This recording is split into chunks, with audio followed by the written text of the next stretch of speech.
Hi, how's everybody doing? It's a Thursday, and I have spent the entire day wiring up and testing and flipping switches and doing all sorts of things to have a second PC for streaming. And I think I've got a pretty workable solution right here that I just kind of want to test out in a real world scenario. I just started on this in the morning, and I've just been fucking with it all day. And well, I there's still more gear that I need to go and get, but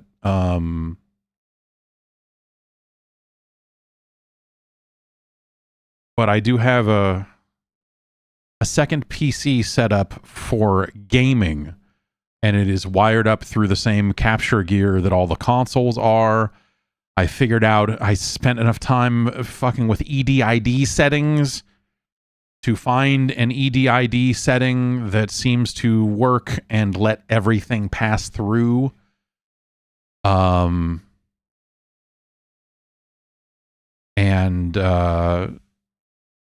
And that's been good.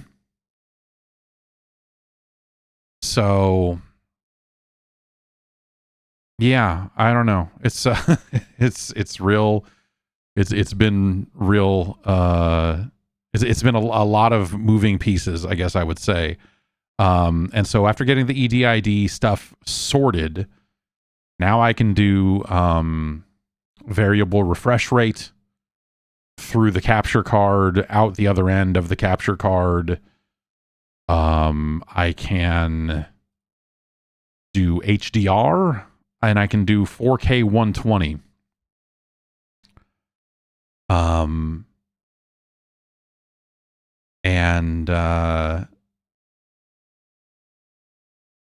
that's a lot. I don't know. So so now the weak link is, in theory, this PC that you see behind me here is not a 4K 120 kind of PC.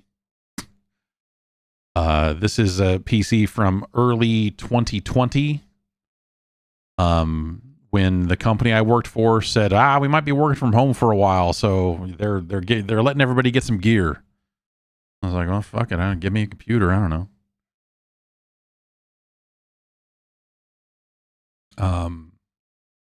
And so I got this PC, and then barely ever used it. And now it is like kind of out of date. And so that's, not amazing. But it has, well, I mean, it ain't bad.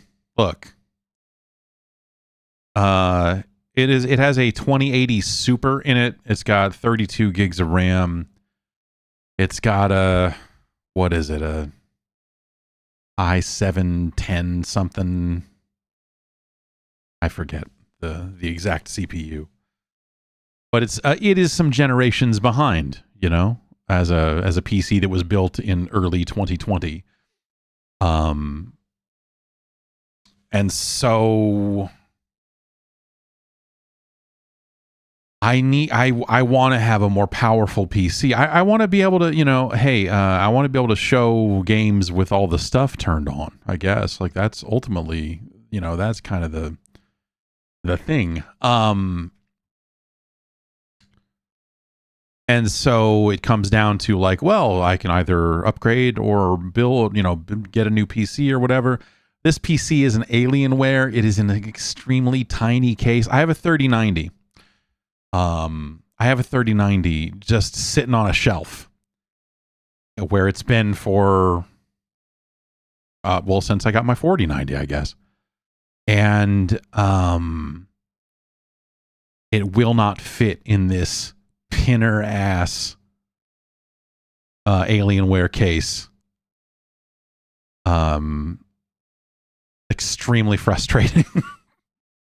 Extremely frustrating, the size of that case. So So yeah, I don't know. So ultimately it comes down to like, well, that CPU is, getting a little out of date, and the a 2080 Super is, hey, like if we were running 1080 and doing all this stuff, that'd be great. But now that I'm like looking at it and going, like I can kind of hit, like especially variable refresh rate, all this stuff, like I'm hitting decent frame rates at 4K. And now I'm like, maybe I should start thinking about recording my local recordings at 4K, because YouTube will take those. And then suddenly, where I'm uploading files at 4K. That'd be fucking weird, right? This video is not 4K. This one is because to move to 4K, I will have to rebuild all of my Twitch scenes and so on and so forth. This method, so this is the easy method, I guess I would say. This is the method of like, hey, I am I am plugging a PC into my existing capture setup, and all the audio and everything is routed. I'm capturing a PC just like I capture a console. And that is a much easier way to go. Like most of the work was getting the HDMI shit to cooperate with all of it. And there's still some cases where if I turn on HDR, the frame rate, the refresh rate of the monitor will kick down to 60 instead of 120. And, there's like some weird stuff around all of that it's whatever. So I have HDR turned off because HDR with streaming has just been a pain in the ass. And so, yeah, I don't know, man. I thought I would just kind of run this a little bit and maybe play a game or two on this PC just to kind of get a sense of how they look. And just like, I don't know, kick the tires on like audio configuration and whatever else, because I need to be able to hear it, but also seemingly I can't. It seems like I cannot like control the sound of anything coming through that capture gear to my headphones. I cannot control that volume level with any of the stuff that I have. I cannot map a Stream Deck knob or button to that audio device. It's like a virtual device or whatever that just doesn't show up in any of those listings. It only shows up in the GoXLR software. And so that's weird, but at the end of the day, not unmanageable. It just means that if I want to control that optical audio jack, I need to do this and slide it down over here, and it'll be fine.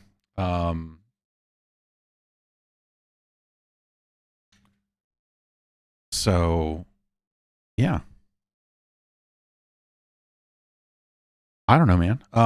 This has been fun because, like, using a Steam Deck, has gotten me into Steam Big Picture. I've come to really appreciate it as a front end in a way that I never had before. I think it's pretty slick for the use case of the Steam Deck. And now here I am using it on a television like they originally intended. And I'm like, oh, yeah. Also, Big Picture has come a long way. Big Picture has gotten so much better since the release of the Steam Deck. That, the Big Picture mode before that was not great. So let's see. I need to toggle my monitor that's in front of me so that it also is showing the capture. Okay. And now I need to, okay, I'm hearing that. Oh, I'm hearing that in a bunch of different places. I need to mute it here. There we go. Okay, so you're hearing it through the capture card setup. And I can control the volume in my headphones here like this. I can also control the level of the capture card quite easily, if necessary. And And yeah, I don't know, man. Space Marine was, kind of given a little trouble when we were streaming that, so I thought maybe I would fire that up real quick and give that a look.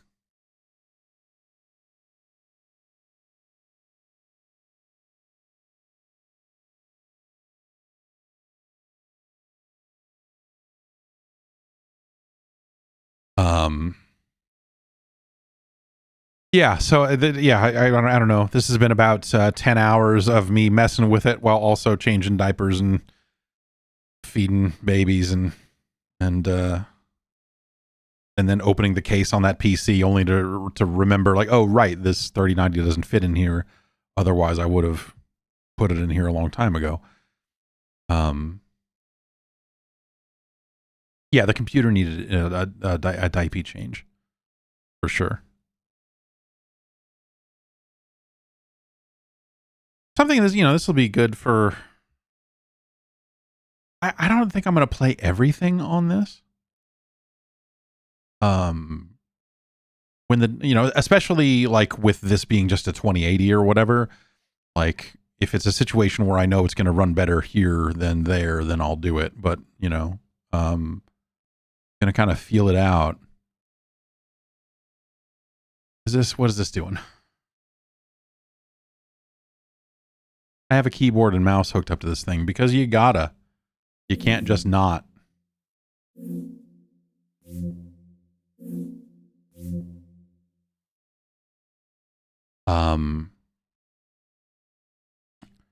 Do I still get codes from publishers at the same rate as before going solo? Yeah, I mean, pretty much. It's the biggest thing that happened there is that my email address changed.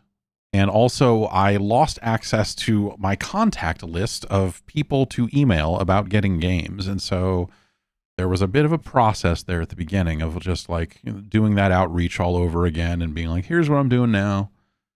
Here's my email address. Hit me up. Yeah,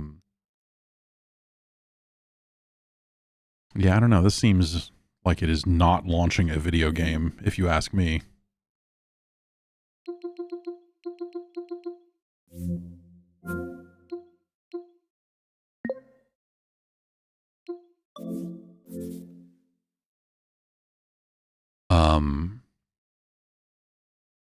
I'll try this to kill it and then relaunch it. And if it doesn't launch this time, then I will reach for the keyboard and tab around and see if I can find it and blah, blah, blah.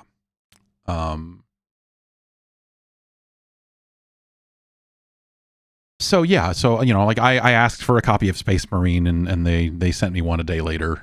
It was later than everyone who got it for real. Like I did not get it automatically, because I had not talked to the company that was making it over the last couple of years, and so yeah. But sometimes I get stuff automatically. It depends on the company. Sony sends me stuff, Microsoft sends me stuff. And other companies, like if I ask them for it, they will send it. And sometimes that's, finding who the right person is and tracking them down and going, hey, because there's a lot of people doing that side of the business now,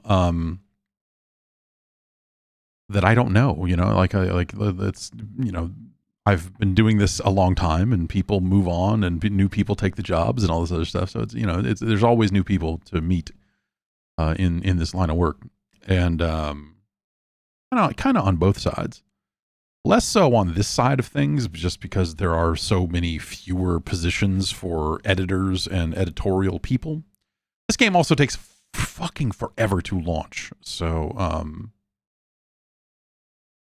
that's a little weird. But Ubisoft sent me a copy of Star Wars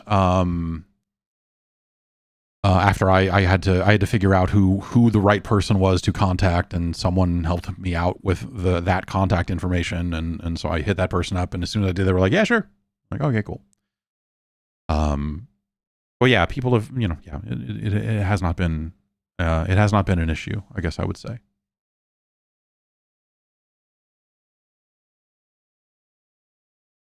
There we go.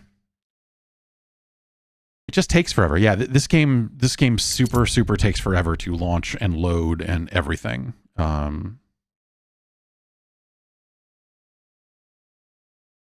Who's the most elusive developer to contact? I don't know. You know, there are companies that don't. It took me, you know, I'll say, you know, sometimes it's a game by game thing, and you know, the part of like me changing roles and whatever else, and you know, as far as that stuff goes, where like sometimes I think companies are not sure if they should send it to me. Because they're trying to figure out who to send it to and why. You know, if they're really auditing their list of who they're sending codes to for review purposes, then, you know, they're like, well, what does this guy do? What do they, you know, and what is he, you know, what's he going to do with it? Is he going to review it? Is he on Metacritic? Is it this? Is it that? You know, there's a lot of different things that probably come up along the way. But Metacritic probably does not come up as much anymore. I don't think people care as much. But for the longest time, some companies did not understand the idea of this was a Sony thing specifically. I remember hearing is that they did not understand the idea of talking about a game on a podcast and the value in that. They were so focused on seeing reviews of games they sent out for review that when they didn't see a review with a score on it with this, that, they were like, well, that's what we were expecting. And why didn't, you know, and what happened there. And but that's, you know, like both sides are always changing, right? The PR end and their expectations and what they're trying to get out of coverage of their games, and also coverage of games is always changing, right? You know, podcasts used to not be a thing, and podcasts would be a secondary thing and not a primary thing, and so that was something we would run into here and there. The idea of like, hey, can you send us 3 of these because we want to have a meaningful discussion about it on a podcast? They're like, wait, why do you need 3? So some companies are like that when it comes to things. And sometimes it's game by game. Like, I got Redfall, and this will sound, you know, you'll go, oh, well, yeah, but I got Redfall, from Bethesda pretty much like not an issue. Starfield took some work. Starfield took some emails. Starfield took some digging. And I remember hearing from other people who were not getting copies of the game, that they were, you know, it's like clearly they're being selective about who gets it, who blah, blah, blah. Eventually I, you know, emailed enough people enough different times or something that I ended up getting Starfield, and it wasn't a big deal. And I don't really know why that happened. You can very easily speculate on that and go, well, they very clearly wanted to control who got it. They may very well remember some of the things I had to say about Fallout 4, and they may, you know, and may very well be doing the thing you might think they'd be doing. But they're very good about not coming out and saying that, because then you would go and write an article about it. Or complain about it on Twitter, which... Oh, no. Oh, man. I got a virus or something.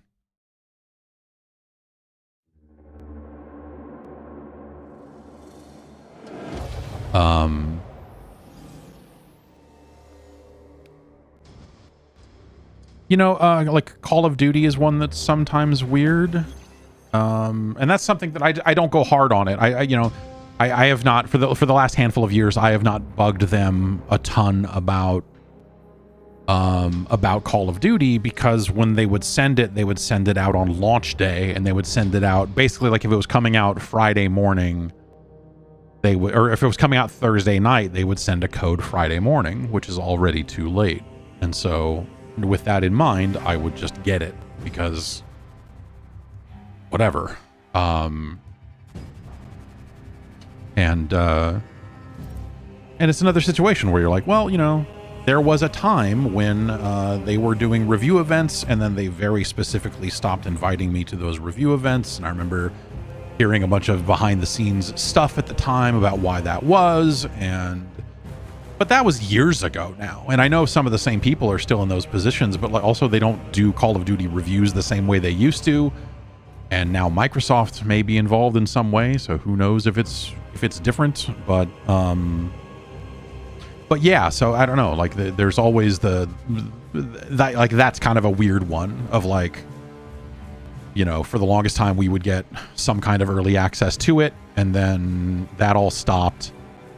And it was nice working in an office next to GameSpot, because the word you would always get is like, well, we can't send it out early for security purposes. That's why we're having a review event. That's why we're doing this. And we can't, unfortunately, we cannot accommodate you with a review event because it's limited to blah, blah, blah, blah.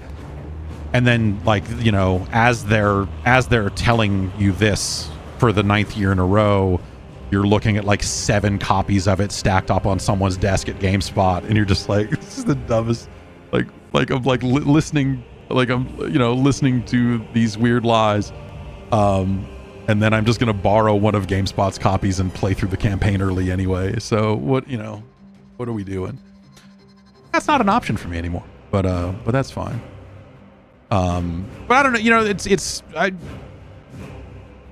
I don't really think there's any real massive grudges out there. You know, like Bethesda still doesn't send stuff to Kotaku, and, you know, there's people. So, you know, as far as I know, Bethesda still has a lot of the same PR team that it's had for years.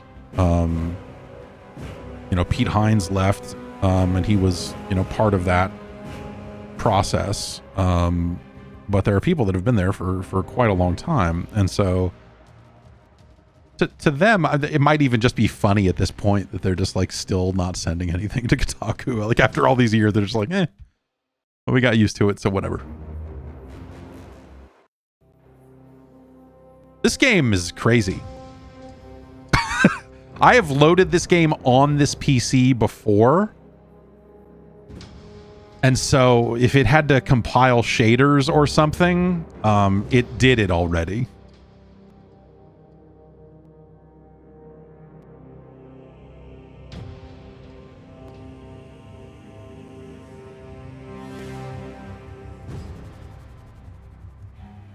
The one guy there who hates Arthur Geese and doesn't send out review codes is just doing it for old time's sake. I mean, Arthur... I don't think Arthur ever wrote for Kotaku, did he? I mean, he was at Polygon. He was, you know, kind of at one up there near the end and stuff like that. But, you know, Arthur works for the New York Times.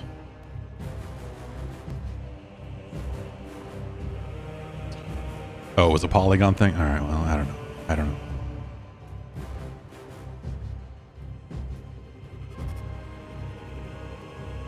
I'll tell you, this little ring in the corner is spinning smoothly, and we are capturing it. Also, I can see the frame rate. I'm looking up at the capture software up here and watching the frame rate fluctuate, because it's set to variable refresh rate, and it's like it's 64, it's 78, it's 50. It's, you know, like the frame rate is all over the place right now because this scene is so intense.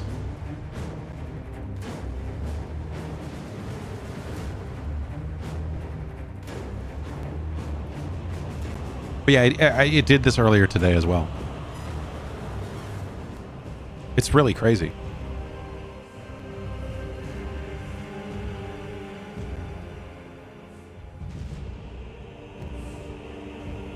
But like, I kind of want to see if this game's going to run smoothly or not, since this was kind of one of the major offenders of the week on this front. So, I don't know.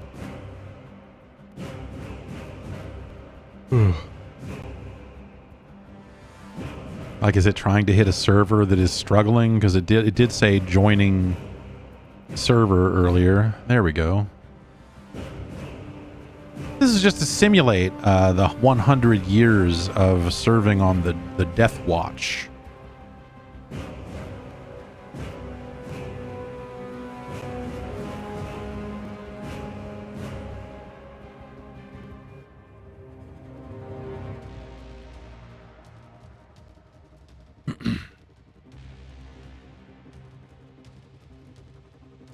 Finally get some logic in here.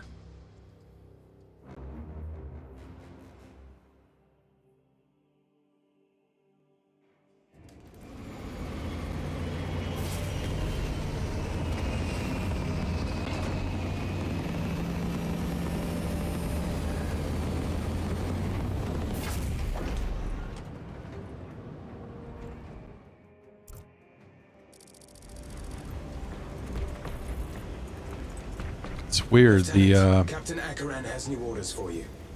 Very well. The OBS capture is running great, but the Elgato software up here is totally shitting the bed. I'm gonna close it because something weird is happening with that. Alien was dead. Something put a hole clean through his helmet. And I don't need it. The only value it had was showing me a number, showing me frame rate and resolution. I fought beside Alien for 2 decades. He could not have been defeated by Hormigans. There are creatures more deadly than Hormigons down there. You should not have let our squad be divided. Oh, fuck this guy. He is gone, Sergeant. Duty is all. I do not forget my brothers so quickly.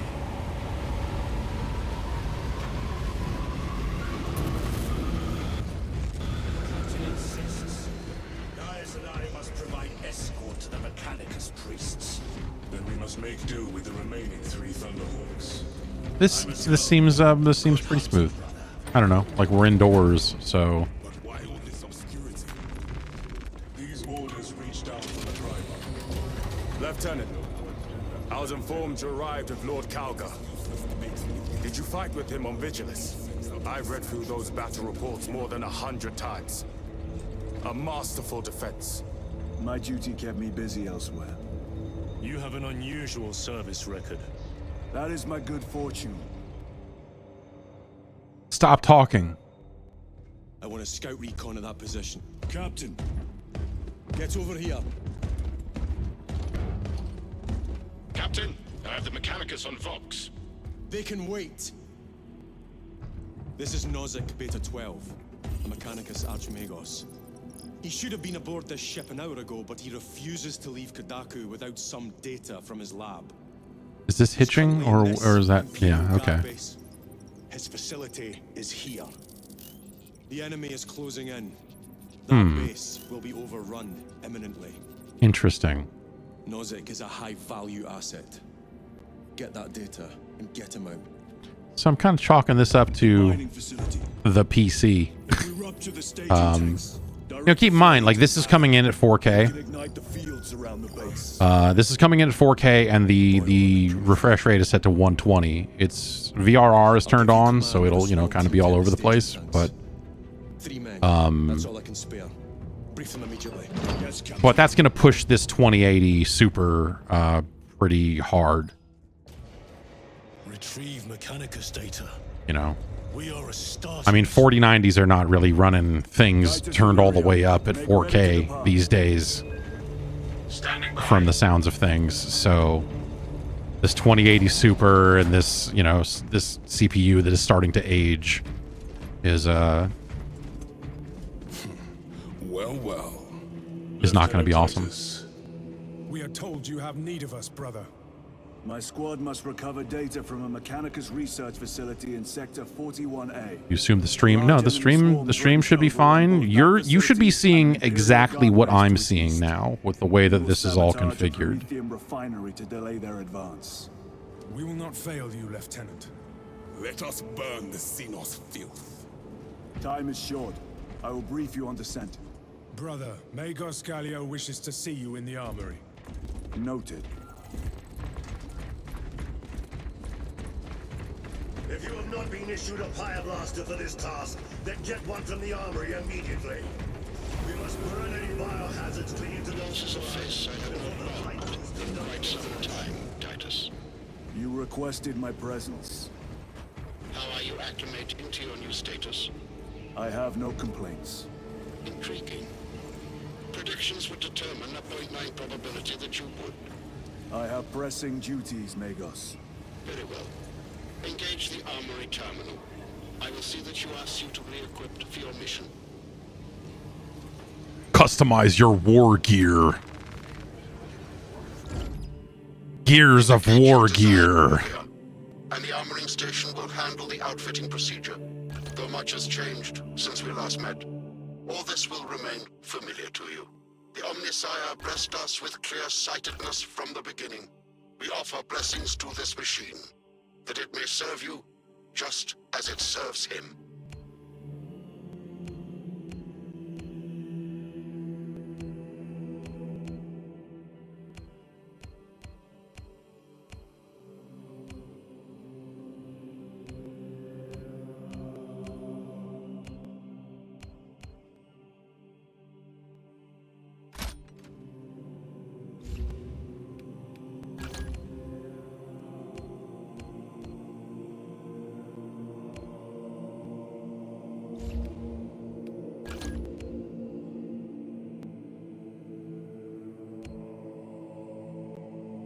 Cleaving potential.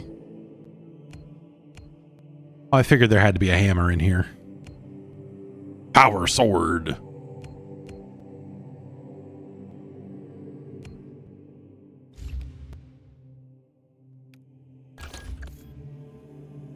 Oh, I thought maybe this would be like the, hey, you paid for the expensive version of the game and now you get some skins, but maybe not.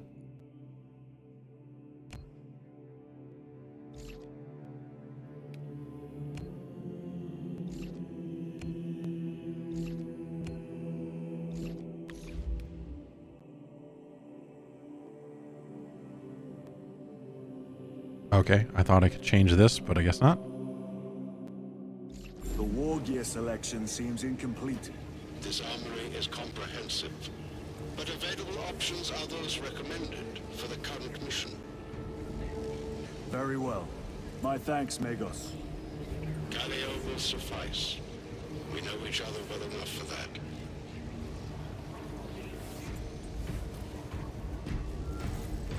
Word.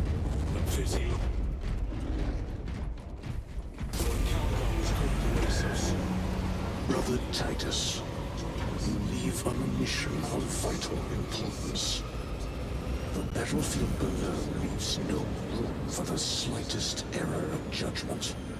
I am of clear mind and purpose. May the directives of our beloved Primarch guide your every action. I shall follow your progress closely. I will reflect on your words, Chaplain. But for now, duty calls. Duty calls, war gear. What is this game doing?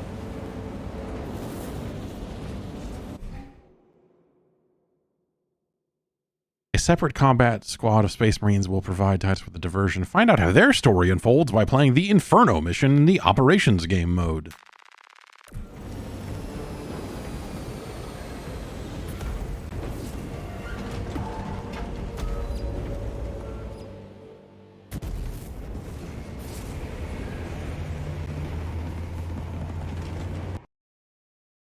Well, now we don't hear anything.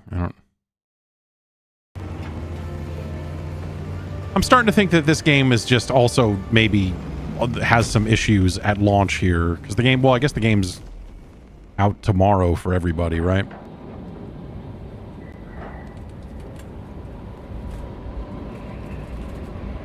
All right. Well, this ain't moving. There we go. Yeah, starting to think that this game is janky. Oh, it comes out Monday? Okay, yeah. All right, so it's a few days away. Unless you want the expensive one.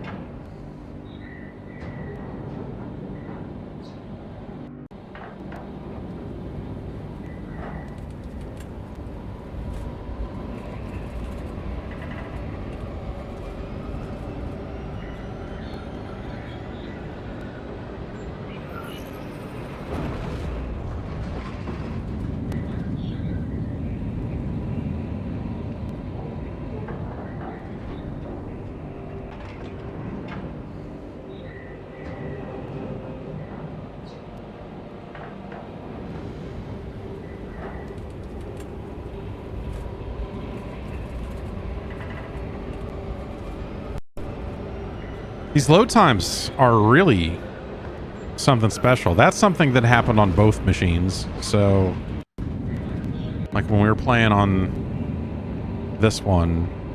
So this, yeah, so I think, you know, like, with this all kind of working relatively speaking, all that matter, you know, all that's left to do is to replace this PC with a better one. You know, faster CPU, faster GPU,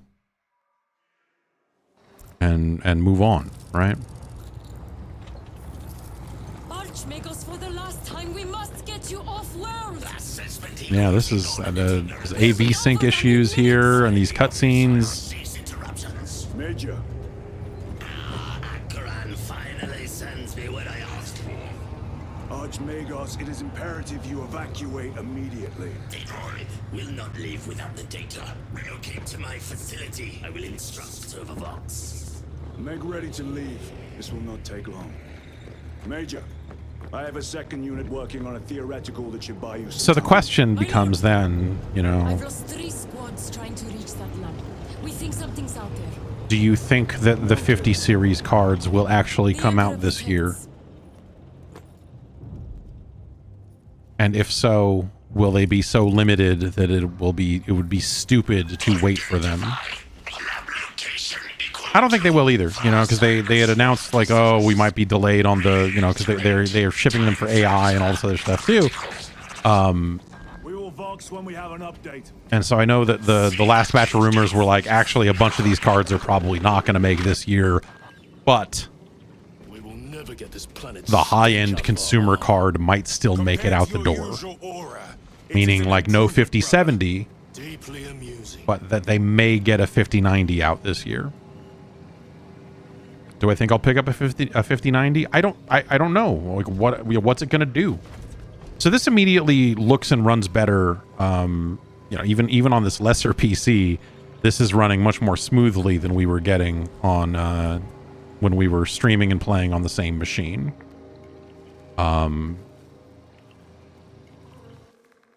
You know, this might be turned down a little bit. I don't know what the default. I should check and see here. So this is 4K with DLSS. Quality preset high. A few mediums in there.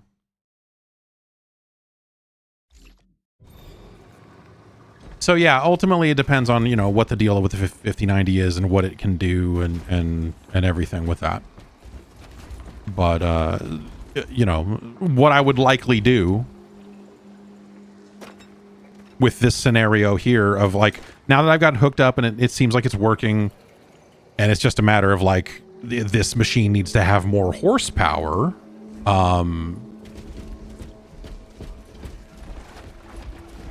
It's, you know, do I buy that PC right away? And just get another 4090? Or do I wait and see if these 50 series cards come along or whatever, you know? Ultimately, a 50 series card would probably be more beneficial in the machine right in front of me, because this is a monitor that can run at 360 hertz and all of that stuff. So there's sort of a catch-22 there of like, well, if a new card came out, I could put it in this and then move this 4090 to a theoretical other PC. But am I going to wait? Basically, the question is this machine with this 2080 in it going to be good enough for the rest of this year into whenever, or am I going to want to upgrade sooner? That's sort of the pressure point, I suppose.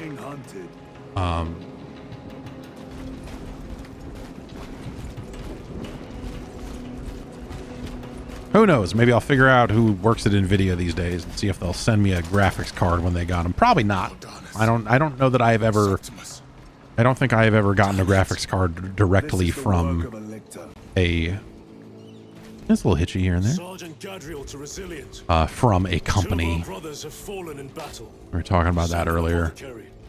Review purposes and such, but.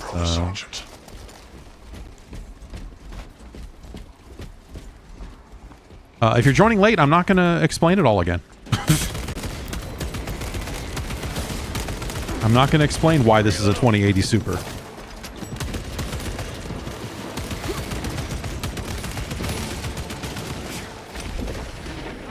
Ugh, Tyranids.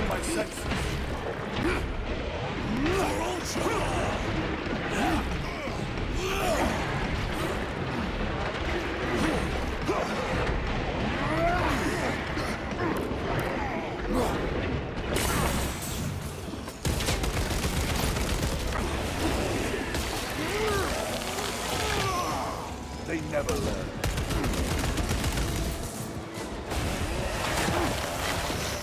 Yeah, so this is running noticeably better than it was the other day. Changing magazine. And this game's still on high. This game is not necessarily like a big old technical showpiece. It was just a game that was running weird when I was streaming it. And who knows why that is. That could very easily be the game. It could be an issue with the game. I mean, the loading times on this game are like ridiculous. So it sure seems like some work could be done to this whole thing.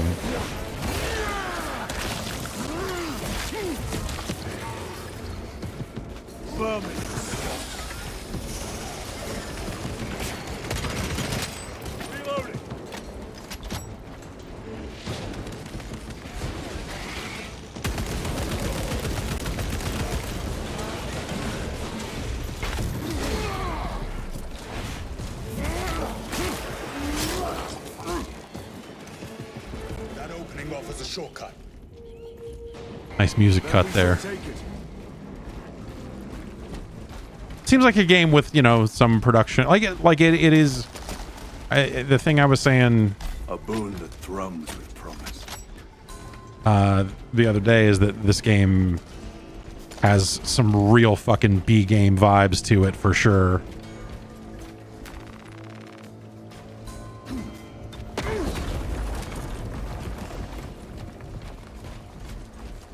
And not necessarily in a bad way, like it seems cool.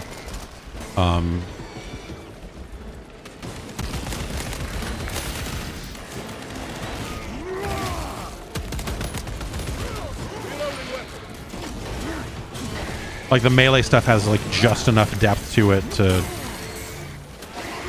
not just be, hey, mash out some sword attacks or whatever. Like it's got a little bit more going for it than that, and that's cool. People were complaining that the game was getting 8 out of 10s. I mean, I don't know. Like, that's what people do. They complain about reviews for games they haven't played yet because the games aren't out. Like, it's always been that way. It has never not been that way. I've been doing this since fucking the mid-90s.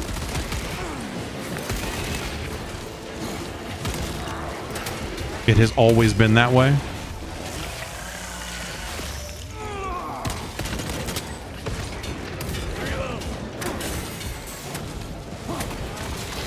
I'm getting tore up here and I don't have any health. I need to, yeah.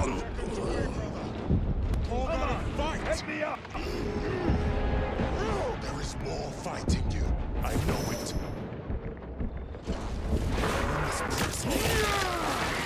I am in your debt. So yeah, I don't like. That's,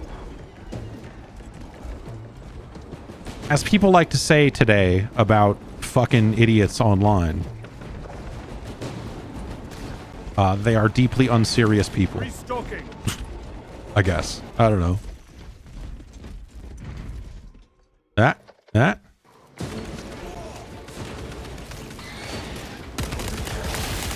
Let's throw a grenade in the middle of this.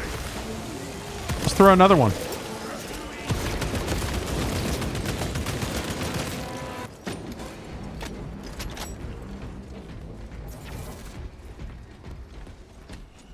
Crack grenade. Crack like the evil guys from Narc? Yeah, I don't know. 8 out of 10. Loading up. I could see an 8 for this. I could also see someone giving this game a 6. You know, for like some of the criticisms I've seen of it in terms of like whether it's, you know, some of the technical issues it currently has on PC or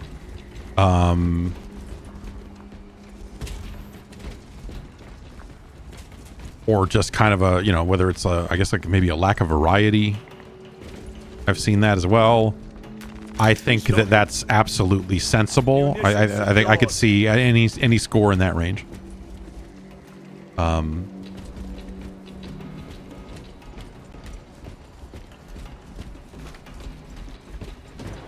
Your take is that all game review scores are stupid and should be disregarded. Play the game. Yeah, play the game is actually super bad advice, dude. Like, oh, so just buy everything? So I should just buy every game then? Because I have to play it for myself before I can know? That's not... Why did Reggie say play the game? Because he has a vested interest in getting you to buy the game. It was one of the dumbest things he ever said. Though he did say it in context of, you're at a trade show, go to our booth and play the game. So it wasn't, he did not necessarily mean it in the same way. But like, reviews are there to help people spend their time wisely and money, you know, as well. It's why they exist, to help people. That's it. It's not like some big vested interest of, we've got to review it this way, and you know, like, it just doesn't, who has the fucking time to fucking do shit like that? It's just like the weird conspiracies that people try to level at game reviewers, people that are like grossly fucking underpaid. Cover my reload. They are, but that's not what you were doing. That's not what I'm saying you were doing. But what I'm saying is like, but I do think scores have a purpose, right? I mean, it's very easy to sit here in this specific Twitch chat and say reviews are useless or review scores are useless, because if you're this far down the rabbit hole that you're watching this at like 10 o'clock at night, you know games and follow games closely enough that you have an idea of what you're looking for and what you like, and you probably care enough about games and games writing to maybe want to read a full review. But not everyone is like you and I. There are people out there that are busy and they don't fucking give a shit, and they're just like, what's good? And they're gonna go show me what's a 9. You know, what are the games getting high scores that I should definitely buy? I'm a casual player. I don't know what's even out. Like, what's going on? Like, review scores are for them.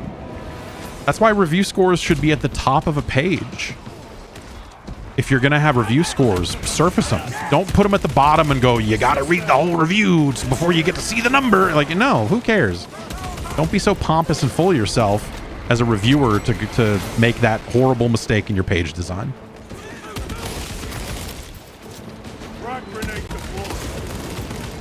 If you're reviewing for that audience, right? And you know, at the end of the day, I'm not. So whatever. I could put no score. I could put 7 scores. I could do whatever.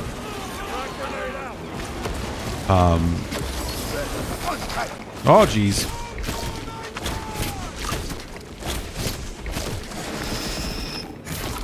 It's a mechanically weird input because it's like it doesn't.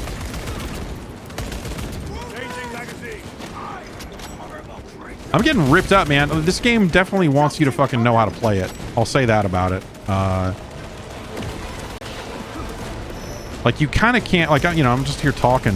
We're having a good time, just doing whatever. But, like, I'm getting fucking destroyed. Like, I'm missing all these parries on my, I have, like, 0 fucking health. One less rep. Munitions secured. Clearing the way.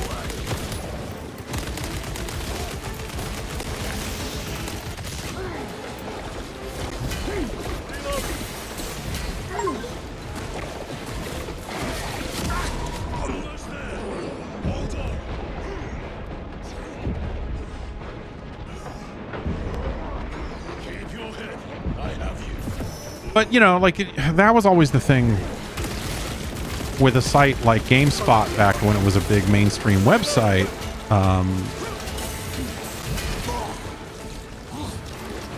Was, you know, we had people reading those reviews that didn't know anything about games. They needed to buy a gift for someone, you know?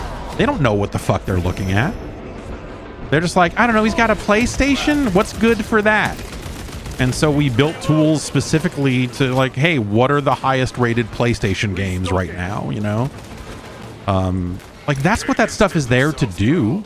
And so all of the, you know, so much of the conversation that happens around reviews comes from an audience that, like, doesn't need those scores in the fucking first place. They just want to have weird message board fights.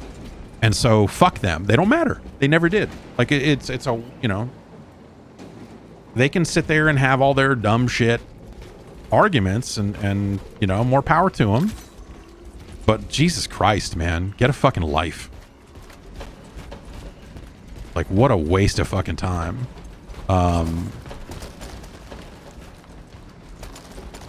And also trying to, like, pick all that apart and try to, well, they gave this, and this, and it's like, okay, well, different people wrote it, or, you know, it happened at a different time. Like, there's a billion reasons why that makes sense. Like, you're just, like, having weird arguments because, well, you've got to do something on this message board today. It might as well be start shit about a game review. You know, like, people are just fucking weird. They always have been. So, you know, whatever. Let's go with crack grenades.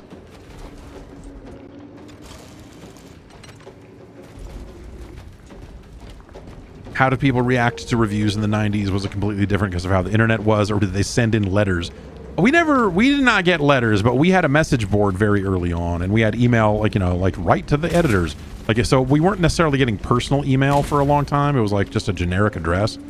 But eventually, you know, like, my email address was out there, and so after a while I would start getting, like, not a ton of it because it was not easy to find, but people who were really mad about something would either guess the address or whatever, and, you know, send me a death threat about, you know, whatever fucking Dreamcast game I didn't think was any good or whatever it was. But, you know, people would write into EGM because they would do their letters from the editor section. They would send in letters and all that, I guess.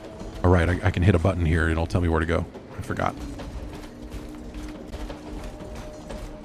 So, you know,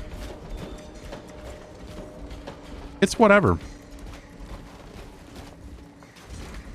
None of that is to say that, you know, like, I also think that it's worth taking your review scores seriously if you're a reviewer and you're giving those scores and everything else. Like, you know, use the system the way it was intended to be used, so, because that's the best way to help people. But that's as far as it goes.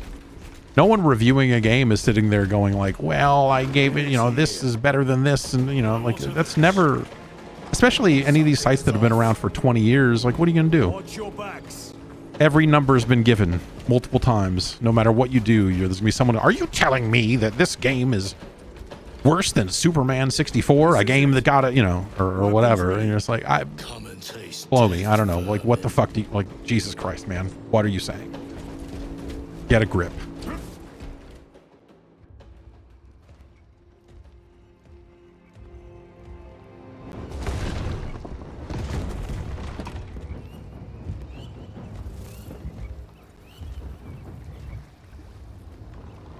Right, yes, yes, GamePro said the Jaguar was bad and they had to write a page-long response. That did happen, didn't it? I'm like, yeah, I don't know. Why not? But yeah, it has always been like this.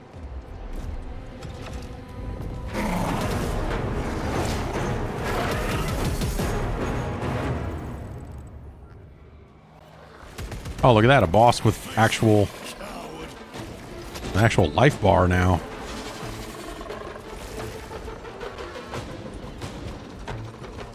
I'm going to break some of these sticks. Maybe that'll piss him off. Okay.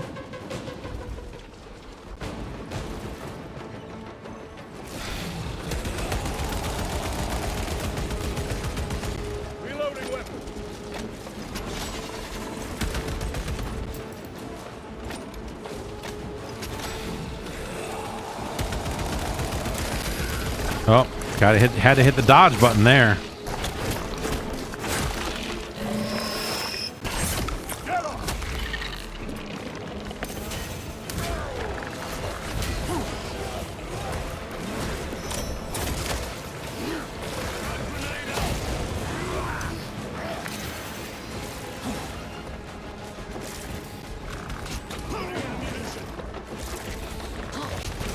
Ugh. Oh, I'm furious.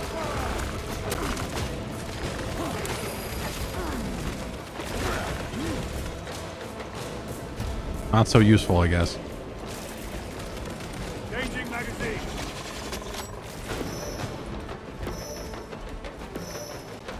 Kill me!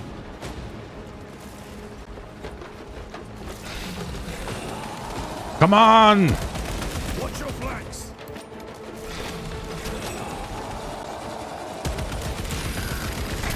I hit A there. I fucking... Alright.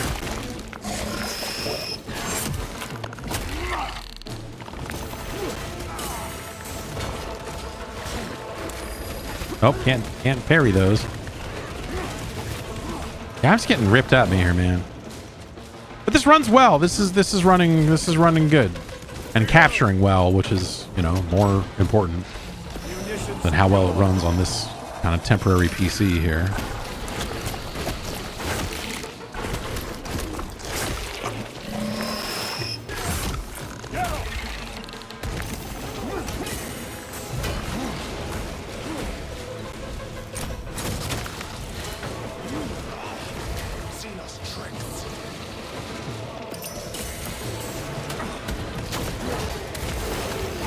What y'all think of that crack grenade?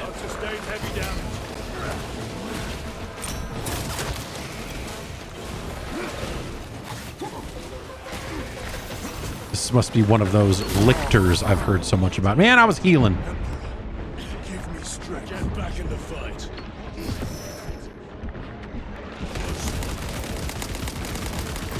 One more frag.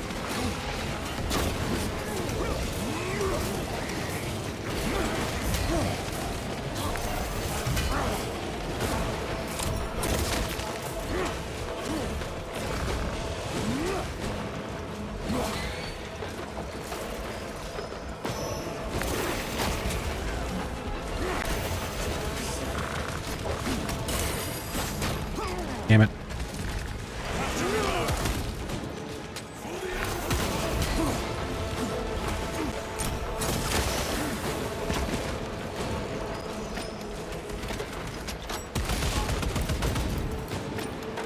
Yeah, I'm super not on my game. I was doing better like a few days ago because I had just learned all the mechanics and hadn't played a bunch of other games between now and then.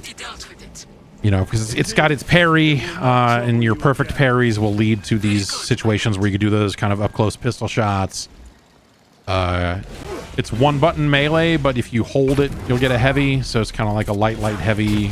You know, like there is some nuance to the melee system that you might not initially expect, except that they decided to put it on the pause screen. I found interesting. I mean, it's just light, heavy. You know, it's not like some deep fucking system, you know, of execution. It's like, oh, so you're telling me I have a 4-hit string, and if any one of those I hold it down, he's going to do something different. Got it.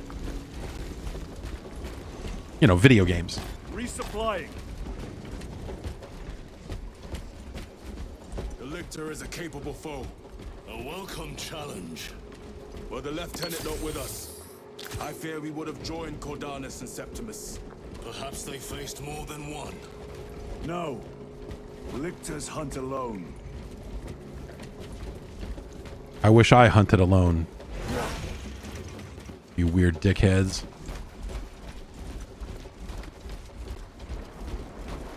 The facility's in ruin. Let us hope Nozik's research remains intact. Archmagos, we have arrived. At last, move to the lower levels. If lifts are functioning, route equals to it. If.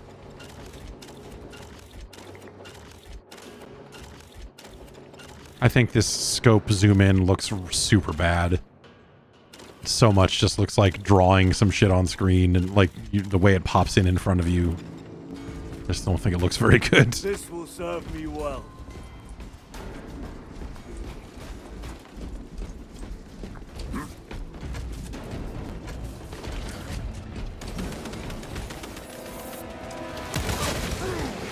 Yeah, maybe I should have kept the scoped weapon, huh?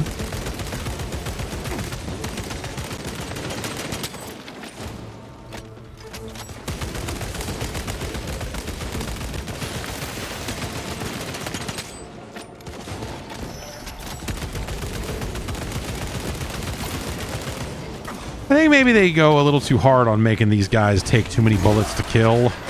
You know, generally because they want you to engage with the melee system and kind of have a bit of a duel with these bigger guys. But they you know.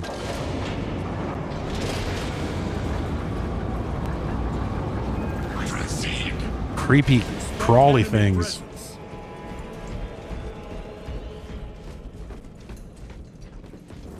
Space Marines, assemble. That's the famous line. All right. Anyway, that's Space Marine 2. I don't know. That runs. I mean, that captures well. It's cool. And didn't flicker or, you know, like basically anything that I saw, anything that you saw that was weird, I saw it too, as far as I can tell. You know, the game hitched up and took forever to load and had some weirdness here and there, but that's just kind of how it be running. So that's okay. And that's not related to the capture setup. So that's even better. So yeah, probably how I'll use this setup is going to be for games like that just for whatever reason are not running well. Something like that, or like a Star Wars Outlaws. I like that it even takes forever to quit. It's real cool. Surely this is something they will fix someday, right? Right? Right? Have I played more Star Wars? Yeah, I've been chipping away at it here and there. I collected another member of my heist crew last night, and now I'm kind of figuring out what I want to do next. And you know, I've got like 12 missions or something now. I think what I'm going to do in that game next is like I need to get money. And I need to go get some gear, some equipment, because there's stuff you can craft that will, you know, like make it so you can hold more healing items and whatever else, and that would be helpful for sure. So, and you know, some blaster upgrades and other stuff like that. So I might just take some regular ass missions and just go grind out some money in that game. I took one mission and tried to do it. So so there are missions in that game that you only get one shot at. It says this is a high risk mission. You only get one chance. But, it was a space mission and I had to blow up like a frigate or something. And I kept getting killed by it. But since you only get one shot, like if I let it reload, it would mark it as failed and then autosave. So as soon as the ship blew up, I just hit Alt F4. So that I can scum my way back into that mission, if needed, and you know, do it some more, I guess. You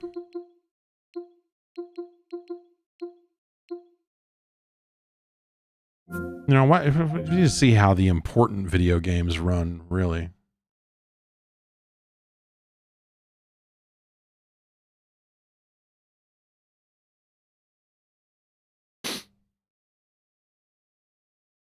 They patched this up a couple of times. They started their season 1 and then patched in a thing like a new mission thing that was just super fucked.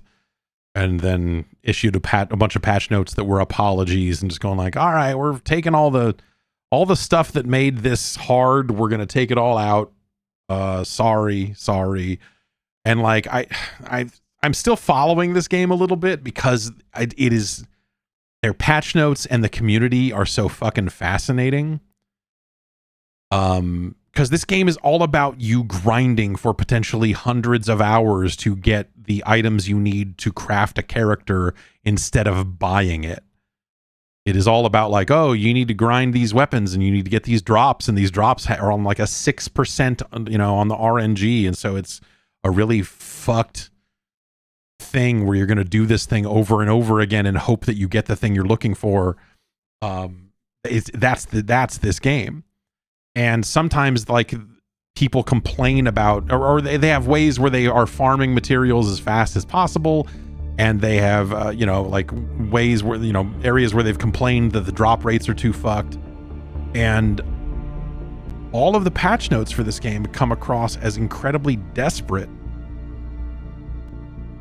because it just feels like they cave at every turn, and they're just like, yeah, we're sorry about this. We're gonna, next patch, we're making all of this easier. You're gonna get more of the item that needs to drop every time you run it, and we're taking all of the negatives. They added like a new seasonal system, like a, you know, that you can use to level up your character a different way or whatever.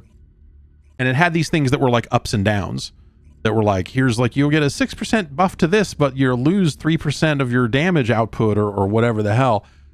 This patch they just put out today is like, we took all the negatives out of that. Because I think they're realizing that people just want to play as ladies with ass, and like there's nothing else to it. There's really nothing else to it. This is a little hitchy, but again, that's, you know, that's going to be more graphics card related than anything else. This is an Unreal Engine 5 game. And so it feels like that they are just like clearing a path to let people grind out as many different girl asses as possible, as long as people keep playing the game. Like it has this, again, this real weird desperate vibe to it of just like, oh God, please keep playing. Oh God, please, we have to like these, just, this is just now like plus 9.5% max HP. This used to have a downside on your like defense stat or something that they just straight up took out. It's yeah, it is fascinating to watch them squirm, I guess, is what I would, is maybe what I would call it. Let's just go run a mission. I don't know. What should I do here? These are the new ones. These are. I wish it would show a thing next to these items that said how many of them I have already, so I would know if I needed them or not.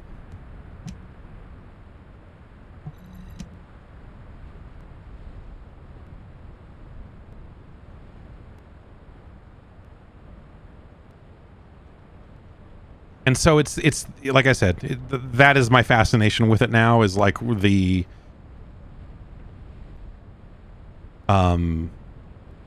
like watching people optimize for like the hardest thing that's in this game right now. If you've played this game long enough to prestige your character enough times to lock in all of this shit and get it exactly where you need to get it, then like you can kill the hardest thing in the game in like fucking 6 seconds. And so it's people figuring out different ways to optimize for that, and like they're still playing it.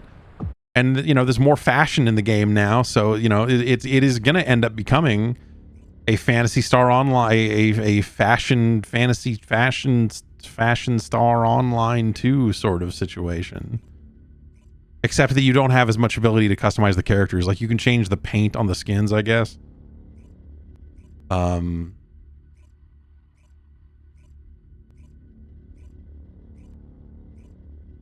Yeah, and all games eventually trend in that direction, right? Like you're right. Like Warframe is that, PSO is that. Yeah, this is a little hitchy here and there, but not, you know.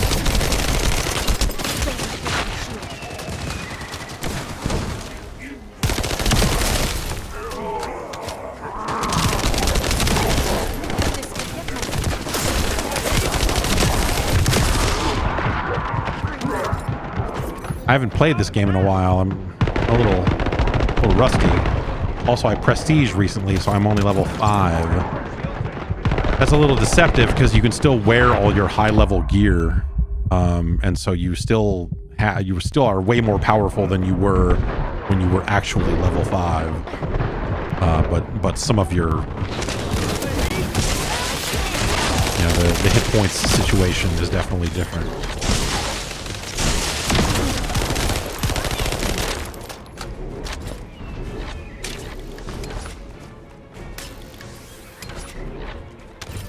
Oh, the thing about running this on another PC is that all of the controller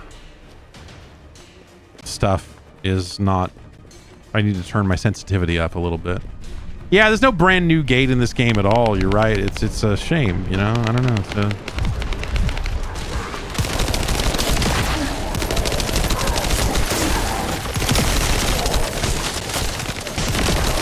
like sometimes I see, but I don't necessarily want to get in this game.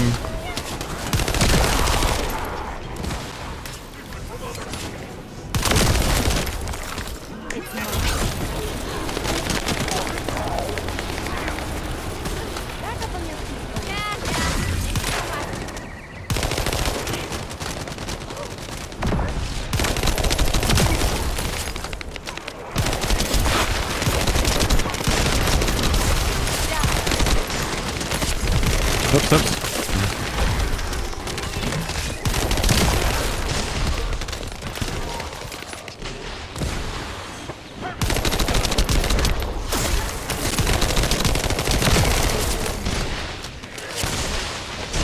But yeah, a lot of this game, if you have not seen much of it, this game takes a zillion cues from Warframe in terms of how they...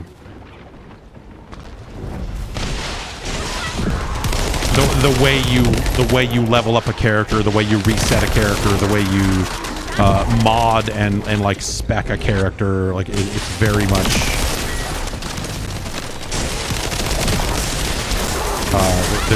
There's definitely a kinship with Warframe there. And by kinship, I mean they saw that Warframe has been successful for over a decade and went, man, we should fucking get some of that.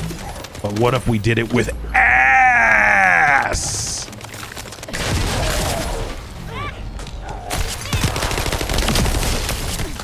That's their whole idea.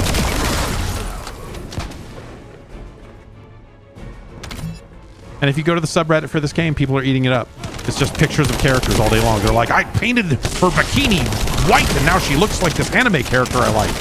And you're like, oh, right. Okay, right. That's how this works.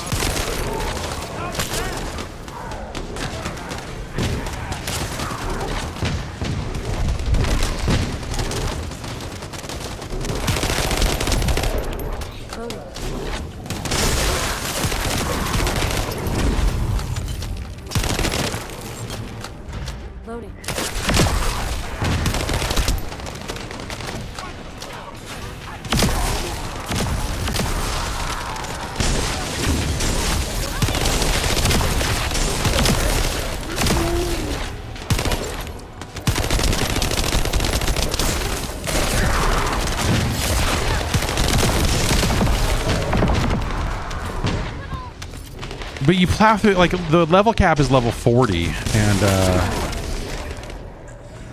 like, you fucking plow through these levels, man. This game is utterly mindless. And I have not played too much of it lately, but I did get I got it in my head that I wanted to get every achievement in this game because it was they are all cross sync across all platforms, and that includes PlayStation 4. And so So I was able to get 2 platinum trophies out of this on both PS4 and PS5, which is very cool. As well as 1,000 points on Xbox, because you can just link your account across all platforms.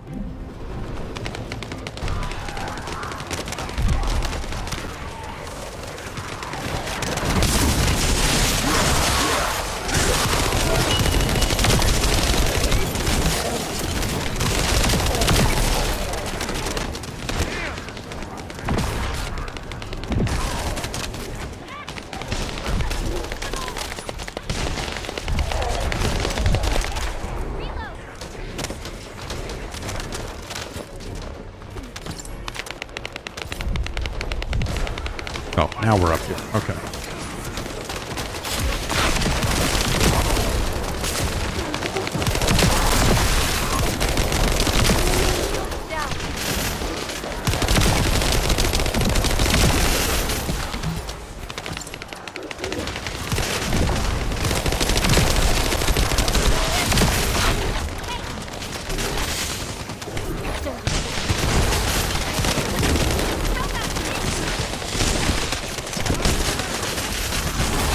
Drinking in the Midwest. That's the place. I mean, of course. Like, what else is there to do in the Midwest? Those guys disappeared because we finished the thing. They don't even let you fight the enemies that are left. They're just like, oh, okay, you finished this, zap. Ah. Let's cast ice, and then let's cast this other ice, and then let's cast my... I have 3 ice.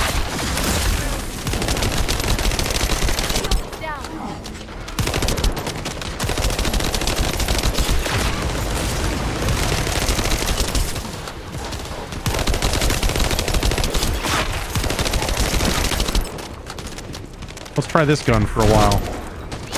Oh, I need to keep pulling the trigger. There's a toggle setting that lets you just hold down the trigger for these semi-auto weapons, and they'll just keep firing. It's not how semi-auto works, but I appreciate it just the same.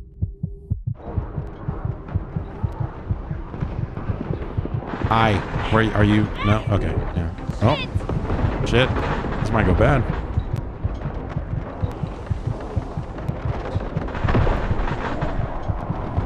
Yeah, I am, Oh, no. Since we're fighting a boss, there's no, like, you lost timer. You have to stand around until you get revived or until the entire squad wipes.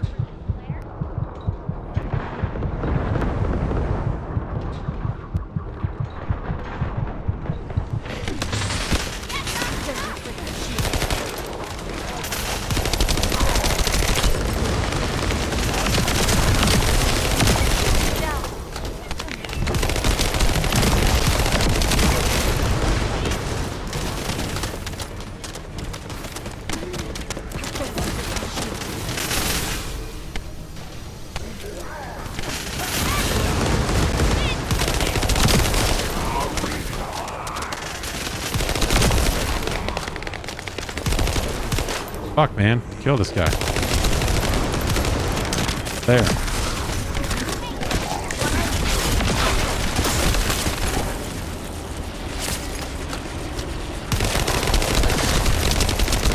Yeah, it's just a little framey here. But again, that's going to be more the fault of this, you know, this is not the PC I want in this spot.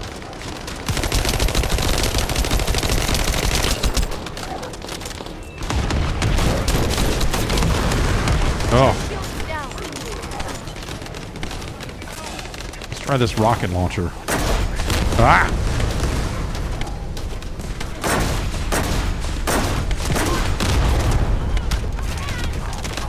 Okay, that's bad. Shit.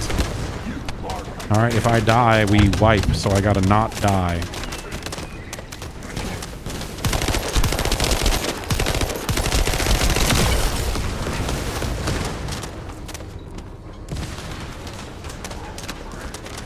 Oh, is there any health out here? Oh, jump, stupid. Ah! Fuck.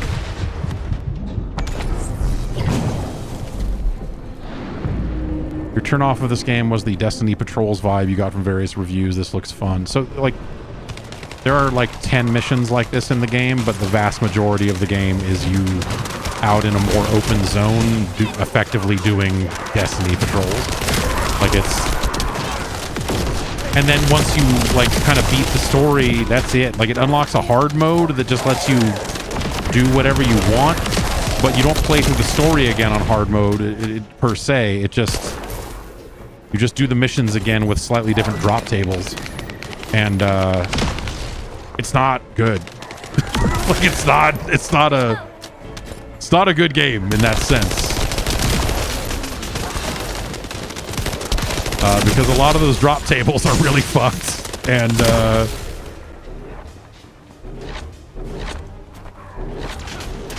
yeah. But there are aspects of it that, you know, it's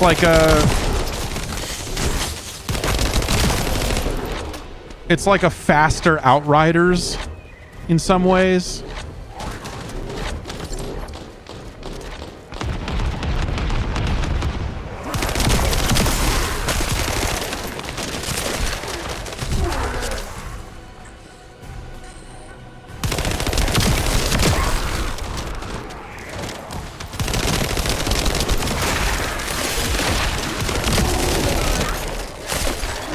They've got some shit in here that's real Skylanders-y too. So like each one of the characters has various elemental affinities and whatever else. And so they'll have missions or like doors, like, you know, that you cannot start the mission unless you are a fire guy or an ice lady or, you know, or whatever. And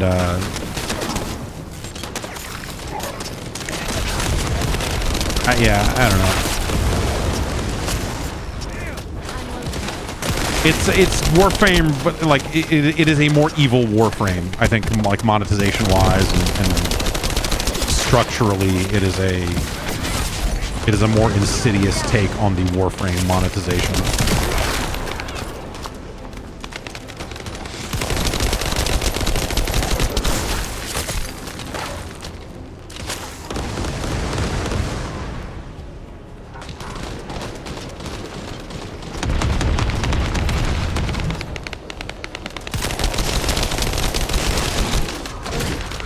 Alright, that's that guy's first layer of health. Now he spawns a bunch of guys that generate shield for him, and we need to kill all those guys,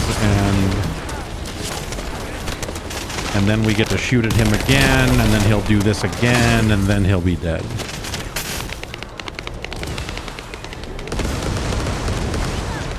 Warframe, for the most part, lets you pay with money or time. You're free to choose either. So that's ostensibly what they do here.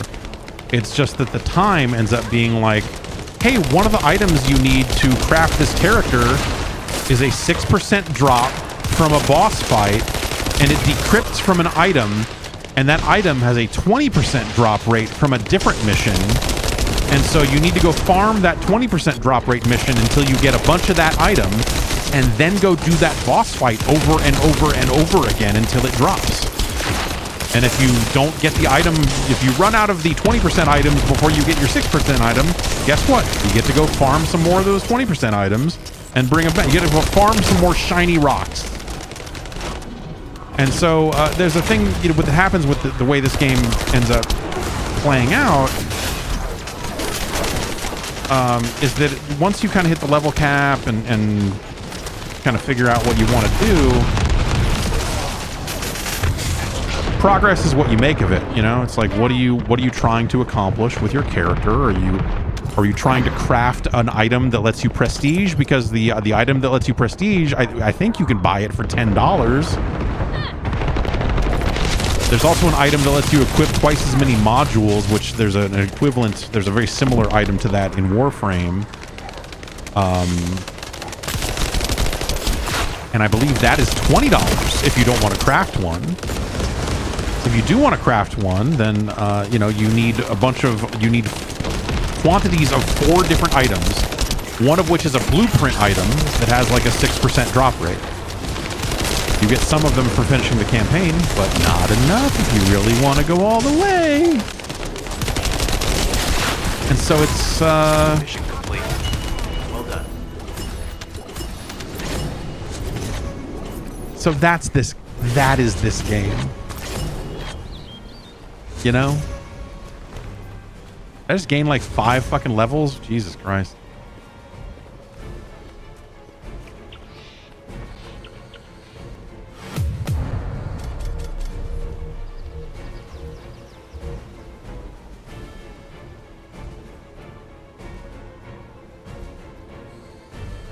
Oh, I don't like it when the raids are crispy. That's gross.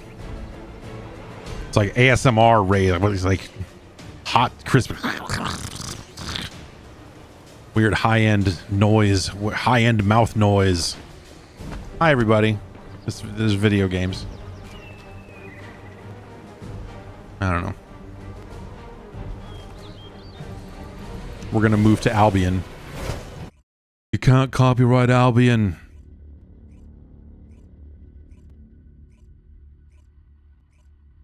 Also, this game is set in the Fable universe. Don't tell the lawyers.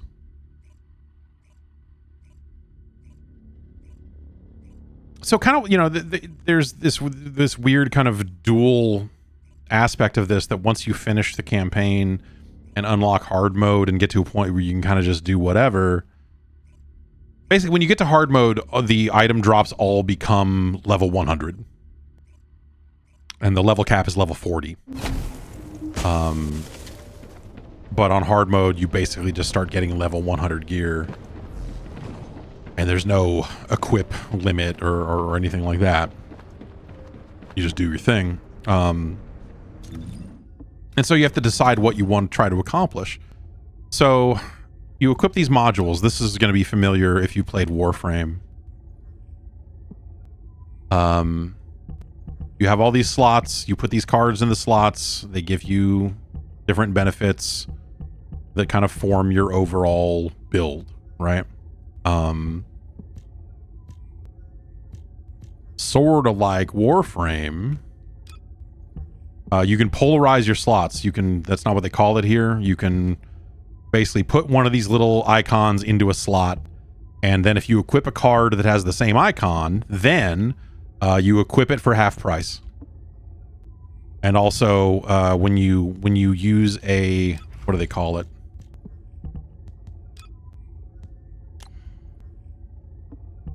Basically, there's an item you can use to double your capacity, your module capacity, from 40 to 80, or from something to 80. Basically, it varies depending on your mastery level, which goes up as you level up different characters. Ugh. And so on. And so the thing they did recently is they made it so if you really want to, you can attune your slots here with multiple icons in case you want to have different loadouts and different builds, you know, if you want to swap between for whatever you're doing. Guns also have the same setup. Am I grinding for Ice Lady 2? No, because the new mission thing they rolled out with season 1 was really bad for me being colorblind, and they have changed it in a way that sounds like it will make it better, but I don't know. I don't know if I care enough.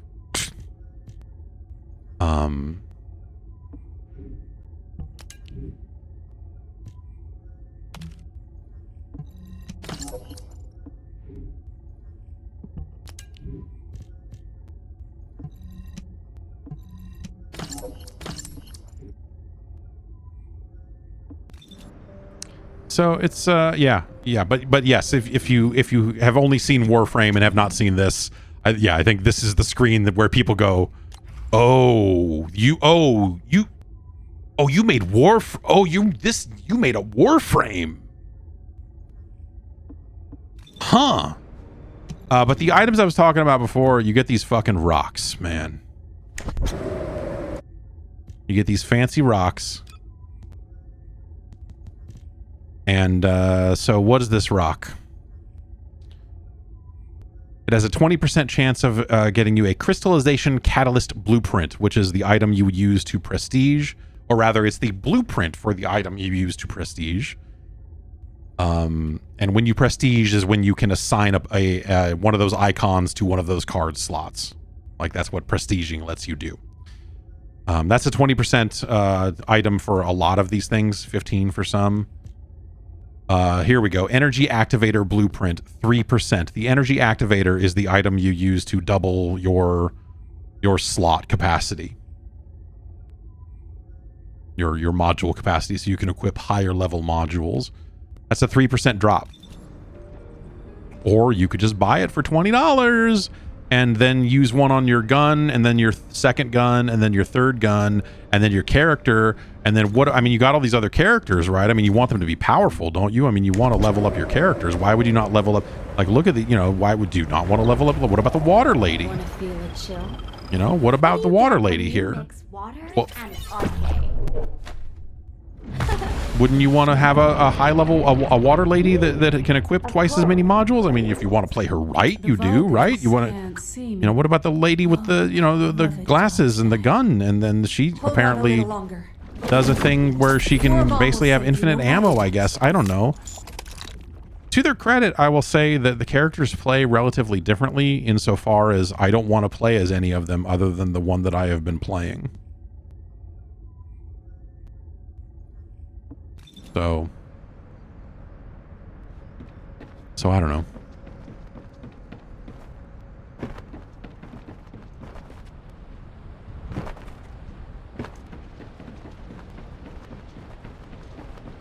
I think there's probably some version of this game that is like kind of cool.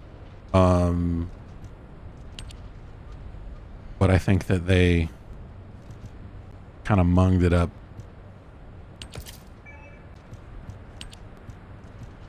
I'm not going to pick up these XP boost items until I decide I'm going to play the game for a while, because I don't want to waste the items. What if you're a cheapskate? Yeah, I mean, yes, there's so there are characters that are easier to get than others, and to their credit, they put a menu in here. I did a video on this game that has all of this same information, so I am but since we're here, since we're just testing out stream gear, who cares?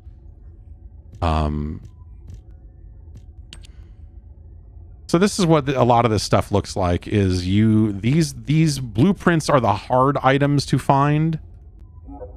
And this means, okay, I need to find rock number 10 or rock number 43 or rock number 79 or rock number 94, and then fight the corresponding boss to and hope that it decodes into the item that I need.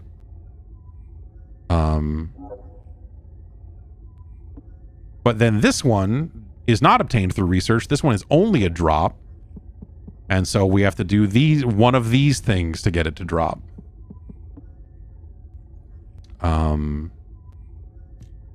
Your wife wants to know how organized the garage is these days. It's getting there. I can turn on one of the arcade machines now. Unfortunately, the PC we're playing this game on is the PC that had the webcam and all the other stuff out there. So yeah, but yeah, it's getting there. So some of these characters are, there's a gun, you know what? There's a gun that I never went and got that is like this, I think. Yeah. So these items not obtained through research. These are all like, I just need to go complete Kuiper transport route in Echo Swamp on normal difficulty, which is this mission right here, and I have a 20% chance of getting that item. So basically, there are 4 missions in the game that each one of them has a 20% chance to drop one of the 4 parts you need, and you go and get all 4 of them, and then you can make that gun. But also it costs a bunch of money to start the research for the gun, and also the gun will take some number of hours to research, which, by the way, you can speed up the research if you like for just an amount of money.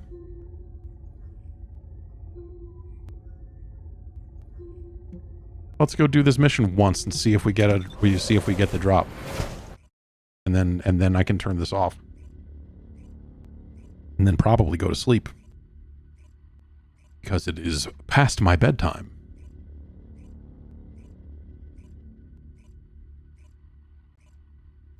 Do I have the Warlord's arcade cabinet? I do not. I sold it when we were getting ready to move because I knew I would not have 4 people old enough to enjoy playing it for some number of years. And, you know, I just hadn't been using it. And so I felt bad. So, you know, I wanted to go to someone who was going to use it. And so I ended up moving on that one.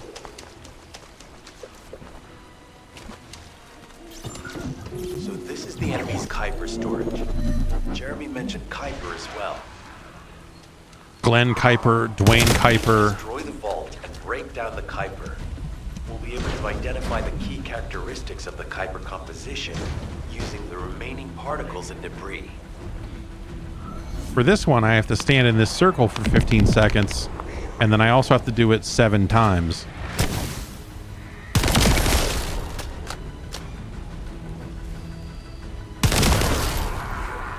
While I do so, enemies will spawn.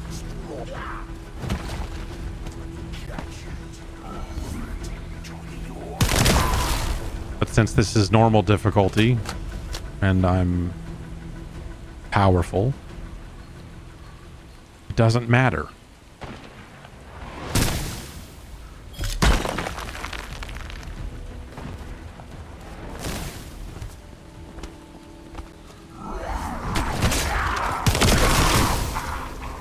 Loading.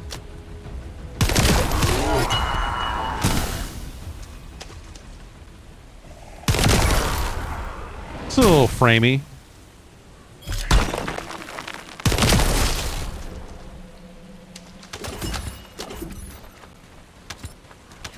An ultra precision code analyzer is a welcome thing to have drop. For reasons I'm not going to bother getting into.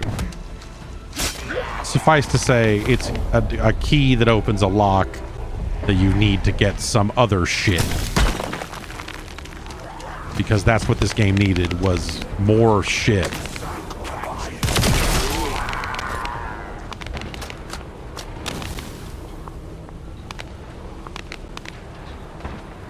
So yeah, I don't think this game is great. Also, I totally understand why someone might play it for 300 hours while like listening to podcasts or something, you know? Like it's super fucking dumb.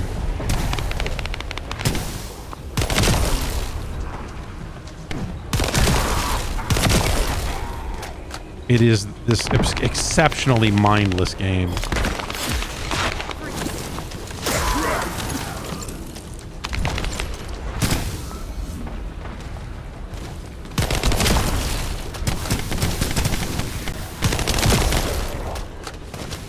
I just, you know, I like whatever. I don't know. People are into what they're into, and I don't necessarily, you know, it's certainly not my intent to kink shame.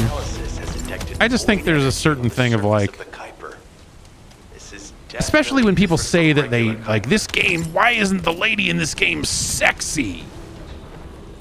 Or whatever. But then also when it comes to games that just have a bunch of like straight up ass all over them.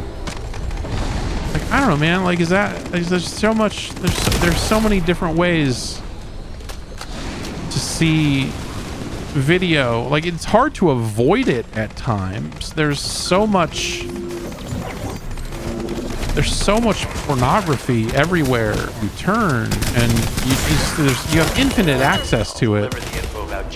The same device you use to complain about, like, the way a lady looks in a video game is the same device you could be using to watch like just an infinite number of hours of gangbang videos or whatever, you know, whatever it is you're trying to find. It's there, man. So I don't know.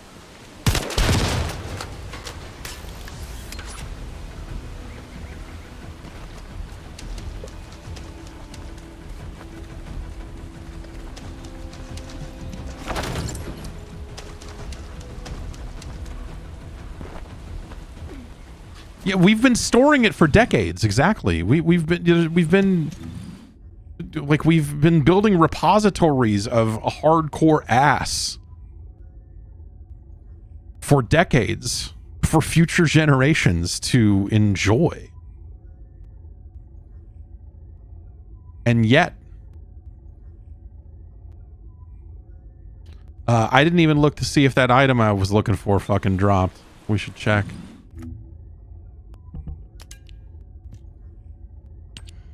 Nope. So I could go run that mission again and again and again and again and again and again until that 20% roll happens, you know, comes my way. How is the male ass? I don't know. Like what? I don't know. I think I have a guy. I got this guy. So, what's my role? Cook or arsonist?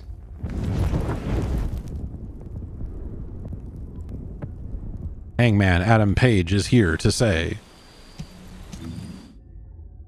So there's this guy. I don't know.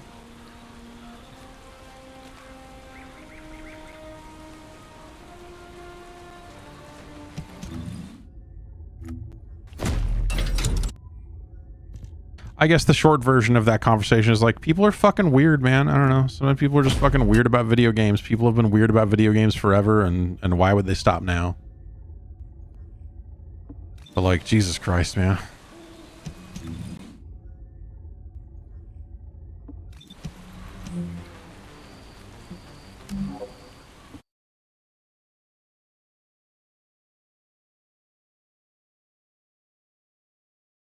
So I'd say overall I'm pretty happy with the performance. I think that like this machine actually runs games pretty well. Like, you know, this stuff's running like those games were all running at 4K. And still decent frame rate out of it on this, you know, on these aging parts. So that's cool. So I think I'll probably cruise like this for as long as it makes sense to, and then at some point, you know, probably buy a streaming machine, like a machine for using when streaming PC games, but it probably also won't be the machine that I primarily use to play PC games, because I'll probably continue to play them here because this machine is more powerful and has a better monitor hooked up to it, and like capture cards cannot pass through 360 hertz because capture cards cannot intercept DisplayPort. I mean, maybe I could go like DisplayPort to SDI to something, you know, and back again, but like I don't think that that exists. And so as these monitors get weirder and weirder, you know, you're just the capture situation or the compromises are going to get different, right?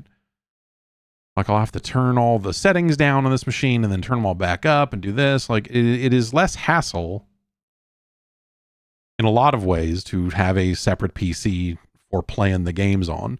The other way to go would be to build a separate PC that the stream runs off of and continue to play games here. The problem with that is audio routing. And what I do about audio routing when I am streaming versus playing a game while not streaming, and the hassles involved in that. As I started to like whiteboard that out and go, okay, I could take this cable and I could plug it, I could take it out of the back of this and plug it into this, and then the full mix goes from here to the stream PC and then back again, you know. And I'm talking about all these like 1/4 inch jacks or, you know, or 1/8 inch, you know, headphone jacks that are going to carry all this audio, and it's like, eventually I'm going to get a bunch of fucking line noise and just like have to sort that out because of all these analog audio cables, and I don't want to fucking dick around with that. And I need to route the full mix over there, but I need to hear it without my voice in it because I'm monitoring my voice directly here. And so like the like all of that stuff is those are all solvable problems, but I just don't want to fucking do it because I really, really, really like how everything is wired up right here, even when I'm not streaming. Like the Go XLR is an amazing device. I love using it. It is better than Voice Meter, fucking Banana, and all that other software ass horse shit. Like having a really fucking solid hardware thing with nice motorized hardware faders. Like it's fucking great. it's a shame that like they laid off a bunch of the team that worked on it. So I don't know what the future of this device is. It ain't good. And no one has made anything better yet. So Beacon is about to put out a new device that, like, if you like the Wave 3 or like the Wave XLR, or like if you like Elgato's audio mixing setup, it looks like a better version of that. But I fucking hate the Wave audio stuff. I hate it. I hate the way they handle all their routing. It's basically like a cleaned up version of the voice meter stuff. It's like, you know, a slightly easier way to do that. The Beacon stuff actually does look superior to that. I was watching a video of it and going like, I can see myself maybe using this, but I would lose all those sweet hardware faders unless I introduced an analog mixing solution into the mix and all of that. It's just like, fuck. Fuck. In the end, you could spend an infinite amount of money on this shit and an infinite amount of time drawing out diagrams about how you would wire it up. And the reality of it is that there are kind of no wrong answers. Like once you figure out what you really need, and there are a billion different ways to tackle the problem. A lot of it just comes down to like, what are the compromises? Which compromises are you willing to accept? What does your personal workflow look like, and how well does that work? Like, I really like my workflow now for streams. I like that I can just reach up here and have a fader and just have a nice fader on this stuff, you know? Like the Go XLR is a great device. They did put out a firmware update a little while ago. Like there are still people on their Discord that, you know, it makes it sound like they might still be working on it or something, but and there's an open source utility on the software side that replaces the official software and does a few things that software doesn't. I'm not running it because I don't need those extra features right now, but it's cool that there's a community around it as well. That community, I mean, that application originally started because there was no official Linux support. And so it was built for Linux, but they eventually did a Windows version as well, and Mac. But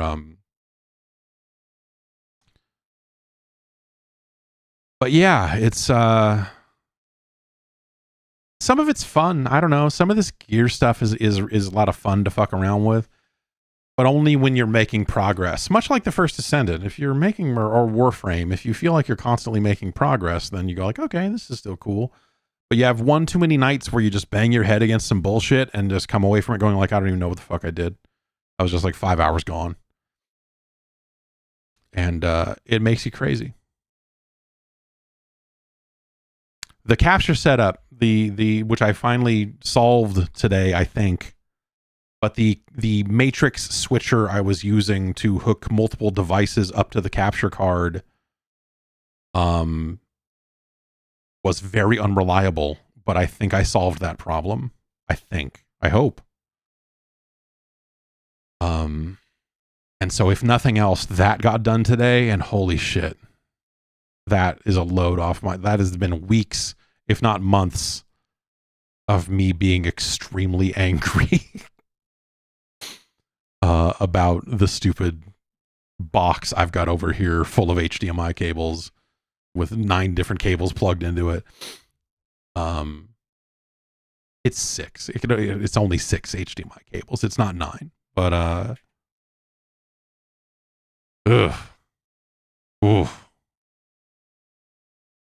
nice to, anyway, yeah, I made some progress today. That was good. It was nice to be able to take a day and really dig into this shit and make some real progress. Which matrix am I using? It's an Orei. OREI. It's this fucking thing. It's the DK402A.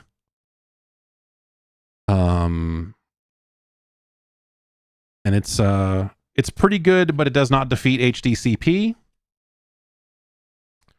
And so if you want to bust HDCP and have that go to your capture card, I've got a different splitter that'll do that.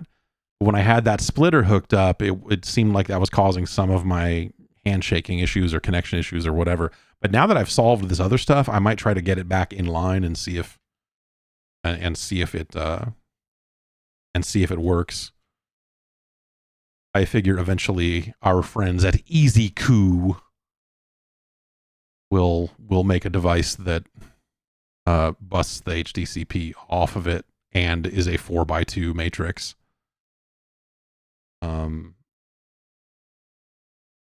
Because that company doesn't give a fuck.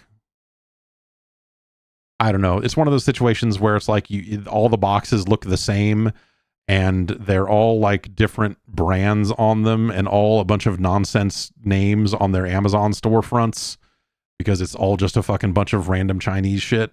You're just like, all right, I'll buy this one, I guess. But those EasyCoo devices are pretty nice, but I had to go with this other one because the EasyCoo stuff was giving me trouble. When it came to the higher end stuff that doesn't really come into play all that often. Like it'll come into play more often now that I'm doing a PC, but it was for stuff like, I want to play PlayStation games, but I want to have HDR. I want to be able to run at 120, like 4K 120 with HDR, with VRR, and with all of that stuff. Like it just, it's harder and harder for like some switchers just don't want to do it. This one does it, but it doesn't do the HDCP stuff. So and that way I can go out to the TV and into the capture card.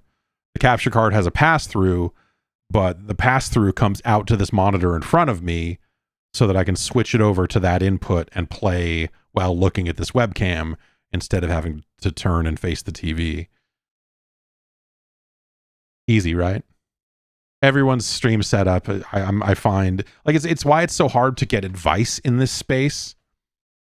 Like actual actionable advice. Like people will have opinions on gear and there's useful stuff to be had there, but everyone's setup is going to be like past a certain point of the complexity of like what you're trying to accomplish. If you're just like, I go into the capture card and out to my TV and I'm running my stream and but like you reach a certain point with it where you're like, okay, like I have painstakingly built this fucking insane setup and I know it in and out. And I know exactly why it is wired the way it's wired. And I don't want to start over. And yes, there are missing pieces in the puzzle. Like there's hardware that seems like it should exist and it doesn't yet. And you're like, what? Why don't we have this? Or why is this weird? Or why is this janky? Why does this not work as well as it is? I think the only there's a YouTube channel that I look at that is insofar as like a guy that is looking at products and telling you about them and talking about like OBS updates. It's Apos Vox, EPOS VOX. I think he is doing a wonderful job of breaking down a lot of different gear and OBS settings and like here's why this matters. This change in this build of OBS is good for this and like explaining that stuff in ways that make sense. I think that's been he's been really good at doing that type of content if you're looking for it. But I think the only advice I would give in this space is be wary of anyone who says that like, here's exactly what you need to do, because if they don't know what the fuck you're trying to accomplish, unless you're talking to them directly and you're saying, here's the problem I'm trying to solve, then they might have good answers for you. But just generic, like, this is the one piece of gear you need that's going to change your life. Like, it's never that simple. Even capture cards. I do think that I like the internal capture devices because I think they just, they're generally capturing like less compressed stuff than the USB boxes. Or at least that's how it was last revision of all this stuff. I don't know if that's exactly still the case, but even the like which piece of capture gear should I get is like not an easy answer.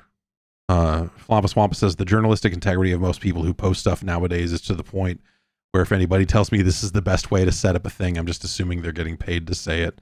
Yeah, there's definitely some sponsored video, and that guy, yeah, he's done some sponsored videos. He did one recently recommending like an AI clipping tool that I actually downloaded and tried, and it was terrible. And that's going to be like it was like trying to, so it'll analyze a clip, and so I mentioned this a couple weeks, like last week or something, but I fed it the video where I ranked Strider for the NES and whatever those other games were, and said, find me the best parts of this video. Or it like, basically you click a button that says analyze video, and it comes back and says, here's like the 13 parts in this video where we detected laughter. And I went and listened to them, and like a couple of them were me chuckling, but most of it was just like audio from the game. And in some cases, it seems like they want you to tell them what game you're playing because they probably have shitty algorithms for like, we know what Apex Legends sounds like, and so we know that this was a highlight and this was a highlight, and so they know what to analyze based on the audio from the game, which I'm never going to be playing any of the games that they're going to model for, with the possible exception of Call of Duty, so that's useless. So it detected a bunch of Strider music and said, this is laughing. I'm like, nope, it's not. It's super not. And so it was just like a ton of like random, relatively useless clips that I was just like, okay, why would this is not helpful at all.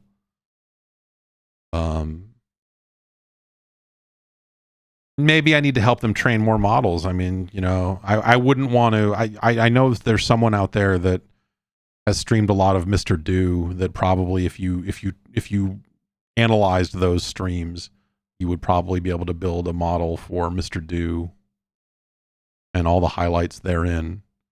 Like, oh, this is when the extra letters appear. This is the sound of a diamond being collected. This is the sound of congratulations, you win extra Mr. Do. Oh wait, I think this is the Commodore 64 version of Mr. Do. That's all a highlight.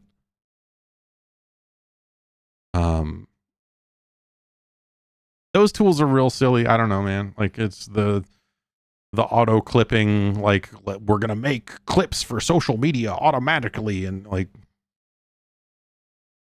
yeah, it's all gonna be shit. Like, you know, is that gonna, like, that stuff is ostensibly there to save time, right? Because who has time to find their own highlights and whatever else? But that shit ain't gonna fucking save time. Unless you have an incredibly low bar for like quality. Whatever, man. Shit's a nightmare. I'm gonna get to bed. Because what if you have enough viewers for that stuff to matter, the viewers will be clipping stuff. Yeah, I mean, yes, people do make clips of things, but I sometimes I go and watch the clips that people chose, and I'm like, okay, like this one I understand why you clipped this, but there are 4 other ones here that don't make any sense to me. But yeah, there definitely are people doing that sort of stuff. But then like I don't know, like am I gonna go edit that to be vertical and then go export that to TikTok? Like for what? I don't know. There's probably a reason, you know, you could probably make a case for like, oh, I should probably post some things to YouTube Shorts or something like that. But yeah, I don't know. I haven't had time to really think about it. I thought about trying out one of these things that takes the ums and ahs out of a podcast. But like I wouldn't be able to, it wouldn't work for the video version of the show because You know, it's a video. And so I don't know. Like I'm hesitant to have, Audition's got it. Like a bunch of different audio tools just kind of have that stuff. Descript has it. I have never got a complaint about that specific type of thing, and it sounds just kind of natural the way it is, because it is natural. And so I don't know. Some people are like go through their podcasts, and I know people that edited their show this way. Rich Gallup used to manually edit the hotspot to go through and edit out the ums and ahs. And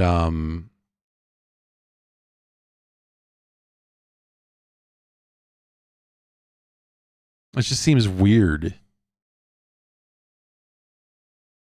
Or it's a slippery slope of like, what, probably don't need it.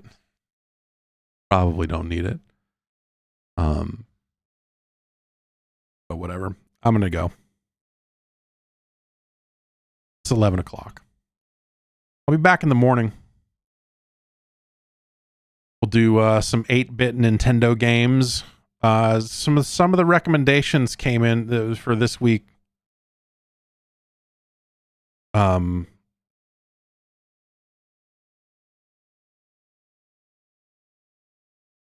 Some licensed movie games got recommended, so we're gonna play some of those, I think. Let me look at the list here.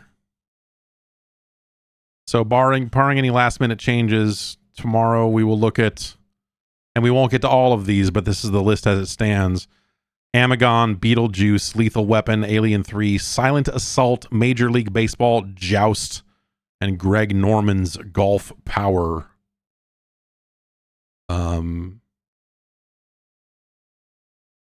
Beetlejuice. Why did they make a Beetlejuice game? Anyway, I'm going to split. Have a good one. I'll see ya.